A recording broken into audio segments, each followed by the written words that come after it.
Kita terhubung dengan salah satu penelpon, sudah ada Mas Anto di Semarang. Halo, selamat malam Mas Anto.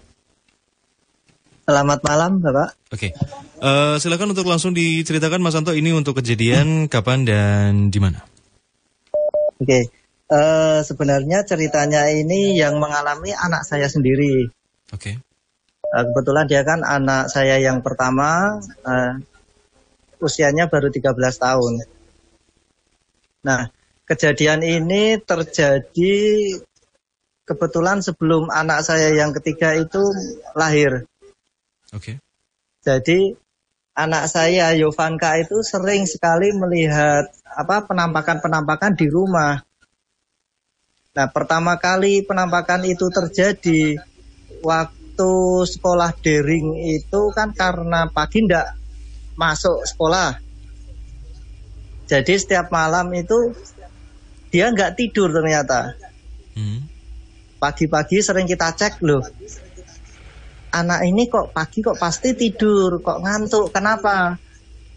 Nah, kita sebagai orang tua kan pasti setiap malam ngecek ada apa yang terjadi.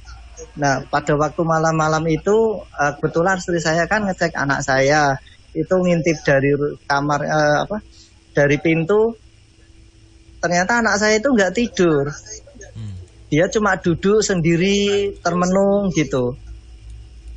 Nah, beberapa hari dicek istri saya, kok gitu terus. Baru ditanya sama istri, pelan-pelan, baru dia ngaku. Nah, ternyata setiap malam, anak saya itu didatangi, yang pertama ada mbak-mbak yang pakai jilbab. Kemudian yang kedua ada mbak-mbak cantik. Yang ketiga ada anak-anak yang ngajak main. Itu terjadi di atas jam 12 malam. Itu sering setiap hari pasti gitu. Nah, setelah kejadian itu, baru seperti anak saya itu kok merasa seperti peka terus begitu, Mas. Jadi kadang kalau di rumah ada apa-apa, dia pasti lihat. Nah, kemudian waktu di kamar istri saya itu sering beberapa kali anak saya memberitahu, "Mah, di situ ada putih-putih." Itu jam 8 malam. Kemudian kemarin ada putih-putih yang katanya poci, katanya gitu di jendela.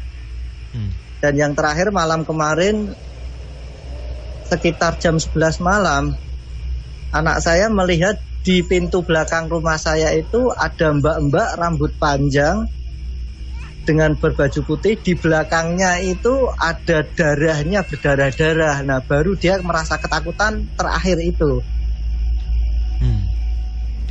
Nah, begitu Mas kira-kira. Oke. Ini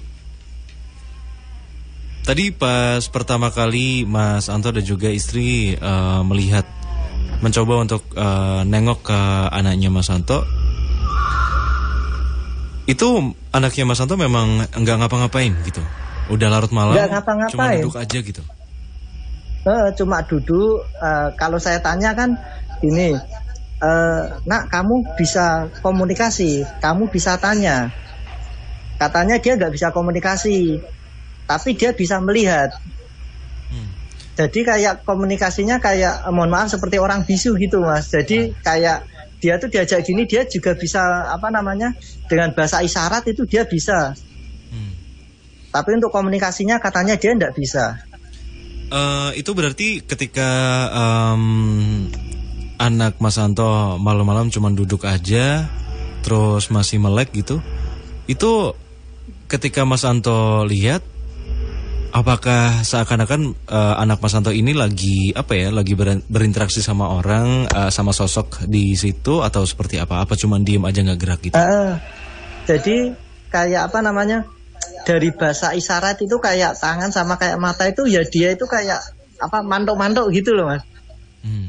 Kayak ada yang diajak jadi komunikasi kalau kayak gitu dia, ya? Betul, kan diajak komunikasi. Dia kadang sering mantuk-mantuk, kemudian sering ketawa sendiri, kayak diajak ngomong, kayak diajak komunikasi gitu. Oke. Lalu pernah nggak ditanya untuk anaknya Mas Anto gitu, yang di kamar terutama, itu selalu di kamar atau enggak? Tadi yang di kamar tuh berarti apa Mas?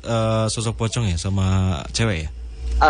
Yang di kamar itu cewek pakai jilbab, cewek nggak pakai jilbab, yang cantik. Kemudian ada anak-anak. Yang di luar itu ada mbak-mbak yang rambut panjang berdarah itu. Kemudian yang di kamar istri saya katanya ada pocong itu. Itu yang di luar itu yang dimaksud itu di luar rumah, apakah ada kayak pohon gitu atau cuman pekarangan gitu? Kalau yang di belakang itu cuma apa namanya? Pintu, kemudian ada kayak untuk pemean itu loh Mas apa? Untuk jemuran ya? Jemuran betul. Kemudian yang untuk pocong itu di sebelahnya jendela kamar istri saya itu kan ada apa temboknya tetangga.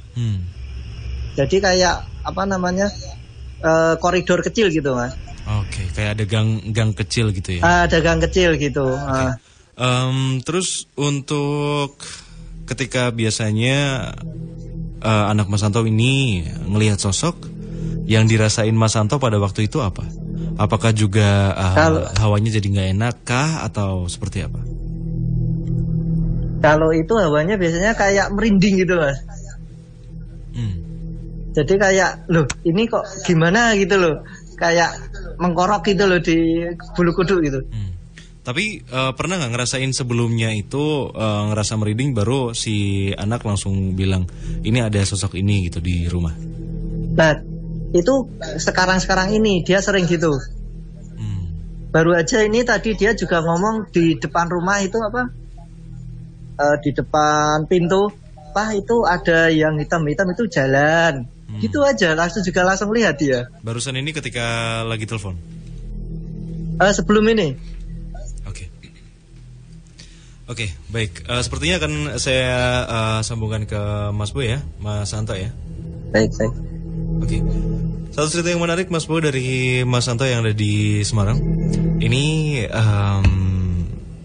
anaknya yang mengalami kejadian-kejadian aneh, yang bisa dibilang awalnya keraguan kenapa si anak ini nggak tidur-tidur, padahal ketika diintip si anak ini nggak ngapa-ngapain, hanya terbangun, tidak melakukan apa-apa, tapi seperti berkomunikasi dengan sosok yang tidak kelihatan.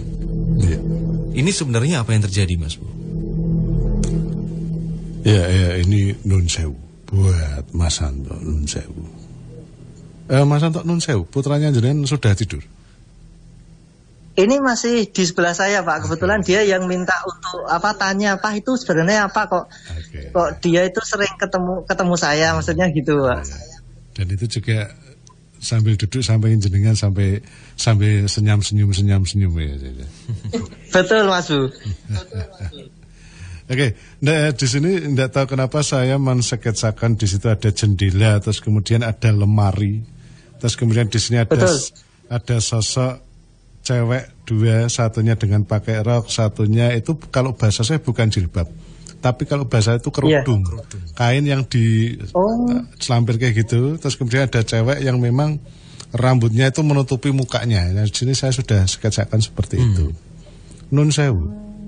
Kalau enggak tahu kenapa kok di belakang ini ada lemari yang sebelah jendela kalau di sketsa saya. Apakah itu ada hubungannya? Sering melihat sesuatu di jendela dan di lemari nun sewu. Oh iya, yang di kamarnya dia berarti. Oke. Betul. Mungkin bisa berinteraksi dengan putranya mungkin non sewu. Putranya bisa bercerita coba. Iya, mungkin disambungkan ke telepon Mas Santo. Baik.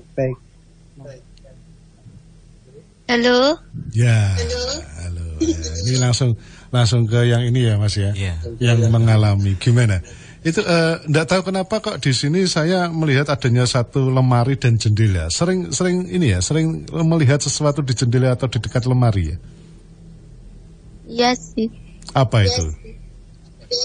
Anak kecil ya? Ya kayak cewek itu. Kayak cewek atau anak kecil gitu. Anak kecil. Ada anak kecil dua di situ ya? Iya. Iya. Ini dengan Dek siapa? Yovanka. Dek Yovanka ya. Oke.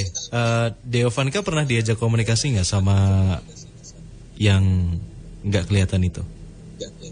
Pernah. Diajak komunikasinya gimana? Ya kayak diajak gitu. Jadinya mungkin kalau bahasa saya seperti kayak bahasa isyarat gitu loh. Ya, oke. Contoh kalau manggil ya cuma lambe tangan sini, tapi tidak ada suaranya gitu ya, Dek Yovanka ya. Iya. Tapi dari yang dilihat Yovanka ini, adakah sosok yang bisa dibilang dalam tanda kutip negatif gitu Mas? Agak berbahaya gitu sosoknya. Ini Oke. Halo, Yovanka atau Yovanka bisa disambungkan ke ke Bapak lagi?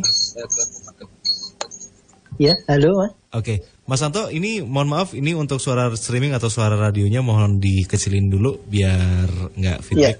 Oke. Tapi ini kembali pertanyaannya ke Mas Bo ya.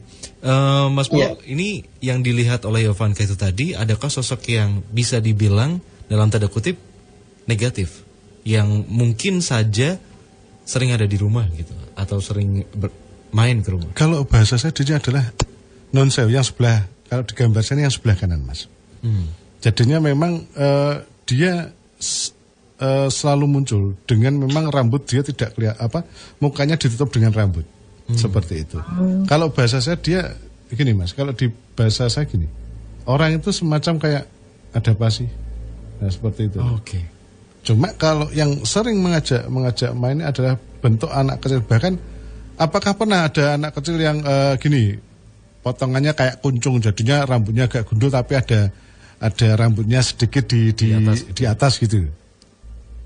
Ya betul, pernah katanya gitu. Ya pernah ya. Terus kemudian ada cewek juga yang rambutnya sama, jadinya gundul gitu. Terus kemudian rambutnya dikucir gitu aja, tapi cewek itu. Ada pernah juga ya?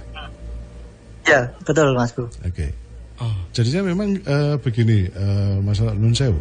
Tinggal di sini kemampuan itu bisa seterusnya, tak hanya nanti beranjak di umur berapa terus kemampuan itu hilang.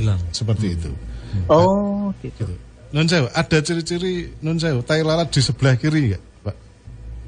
Mas Santo? Ya di sebelah kiri itu di lambe itu loh. Di bibir mulut. Ya. Bukan. Kalau bahasa saya antara ini kalau diurutkan antara kuping kiri sampai ke bawah nun sewu. Bisa di apa-apa atau di pundak atau di tangan kiri atau bahkan nun sewu di kaki kiri nun sewu. Oh ya, ada toh betul kalau itu. Ada toh ya, agak besar ya di apa itu ya, kalau bahasa saya menuju ke kaki itu ya. Iya betul, kalau itu betul ada toh betul Mas. Nun sewu. Dulu lahirnya sungsang atau kalung usus, Mas Santo nun sewu? Kalung? Oh enggak sih, tidak ada normal biasa ya. Okay. Enggak ada. Jadi memang diberi keberkahan gitu ya Mas ya, untuk kalau bahasa saya memang ini merupakan gift dari Tuhan ya, bisa dikatakan. Tinggal gift ini bisa berlangsung lama seterusnya atau nanti beranjak di umur tertentu. Kemampuan itu kembali lagi ke alam kalau bahasa saya seperti itu. Tapi kembali lagi Mas Bo, apakah sosok-sosok yang dilihat oleh Yovanka ini bisa dibilang berasal asli dari rumah atau sosok-sosok yang bisa dibilang berkunjung ke rumah itu? Oh ya, nun sewu Mas Santo, nun sewu.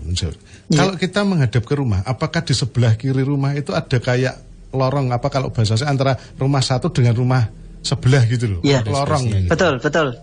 Betul Mas Bu. Oke, dan lorong itu nun sewu gelap apa? Nun sewu tidak ada lampunya. Iya betul, gelap. Gelap nggak ada lampu. Cuma kalau di bayangan saya di sebelah kiri itu sebenarnya sudah ada lampu. Cuma terkesan apakah sering mati gitu loh. Kalau diganti mati gitu. Oh betul ya, betul sering mati sendiri. Ada ya. Jadi ketika diganti baru, betul sering diganti baru tapi mati, sering ganti baru pasti mati. Oke. Ini dari apakah dari sosok yang spesifik itu Mas? Kalau bahasa saya begini, Nun sewu, di depan rumah jenengan sebelah kiri dulunya ada pohon enggak atau sekarang masih ada pohon Nun sewu? Enggak tahu itu mangga dulu apa itu nangka ada. Ya? Betul, dulu itu mangga besar. Oh. Kemudian saya tegur, tak tebang. Oh gitu. Oke. Jadinya ini nun sewu buat Mas Santo, kalau boleh saya berkomentar, intinya ada satu jalur yang melewati rumah Mas Santo. Namanya jalur itu kan siapapun aja yang lewat. Oke. bagi orang-orang yang mempunyai gift, memang bisa jika frekuensinya sama, bisa melihat seperti Nun Sewu putranya Mas Anto ini, seperti itu. Jadi itu Cuma yang menyebabkan ini tidak mengganggu. Namanya jalur itu kan orang siapapun lewat aja gitu, lewat kan gitu. Kebetulan ada salah satu keluarganya jenengan, terutama si anak ini yang bisa frekuensinya sama terus kemudian melihat secara visualisasi kalau bahasa saya seperti itu. Dan itu mungkin menjelaskan kenapa yang dilihat Yovanka ini cukup bermacam-macam gitu ya Mas. Iya, karena itu jalur Mas. Oh, oke. Apapun itu barusan aja Nun Sewu pernah melihat ada kuda enggak Nun Sewu? Kuda lari, kuda putih lari gitu enggak? Kuda putih lari. Enggak pernah, tapi pernah melihat sosok putih seperti itu hampir gitu. Oh gitu. Oke. Jadi sekali lagi memang itu yang menyebabkan sosok yang dilihat ini banyak gitu ya Mas Boy ya. Iya, karena itu Nun Sewu. Kalau bahasa saya ini karena itu jalur Mas. Oke. Baik. Jadi memang sudah terjawab gitu ya. Oke. Dari Mas Anto, terima kasih sekali lagi untuk di malam hari ini sudah bergabung di Nightmare on the Air. Dan hanya itu yang bisa kita sampaikan sekali lagi. Terima kasih. Selamat malam dan selamat beristirahat Mas Anto. Selamat malam Mas.